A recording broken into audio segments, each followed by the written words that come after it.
Every year here in New York State, the minimum wage is going to go up. By 2019, in all of New York City, it'll be $15 an hour. By 2020 in Upstate, it'll be just under $13 an hour. And for the first time, we're getting a look at the impact of raising the minimum wage on the people who make the money. Here's Chief Investigative Reporter Berkeley Breen with tonight's New York State Exposed report.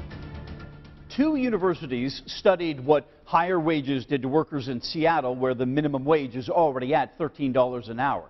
Seattle, like New York, is increasing the minimum wage a little bit every year, and we wanted to know, what are the lessons for upstate New York? In New York, the rally to raise the minimum wage was called the Fight for 15, a push to get working parents out of poverty. I've been in poverty for generations, and it's getting to me at the point where I can't take it anymore. Last year, New York State made it official. The minimum wage will go up every year. And now we're seeing how it could work. The University of Washington and the University of California, Berkeley looked at what's happening in Seattle. The UC Berkeley study looked at only restaurant workers. It found raising the minimum wage helped them make more money. It looks like it's working as intended. Sylvia Allegretto led the study for UC Berkeley. I reached her by Skype. What is the lesson learned, as far as you're concerned, from Seattle? I'm saying that at $13 an hour, you get the intended policy, which is to increase the wages of workers. But the University of Washington study, which looked at every low-wage worker in Seattle, shows that once Seattle hit $13 an hour, the number of hours an employee making minimum wage got scheduled to work started going down, and they ended up losing money. And so what this means is that low-wage workers in Seattle have seen a net reduction in their earnings by around $125 per month. If you're telling me that the amount of money people are taking home is down, that's not a good thing.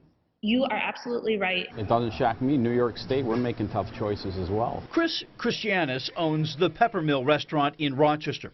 Since the minimum wage increased here, he is closing 1 hour earlier. Monday through Thursday, the doors lock at 9. It used to be 10.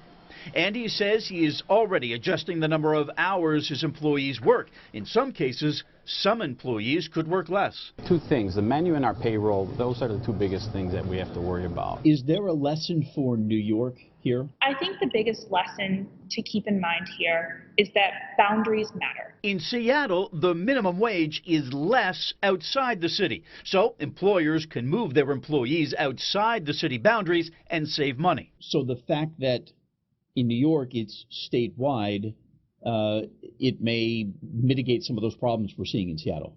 That's exactly right, yes.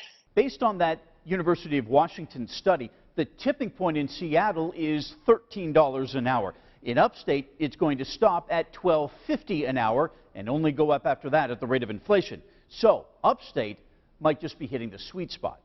Berkeley Breen, News 10 NBC.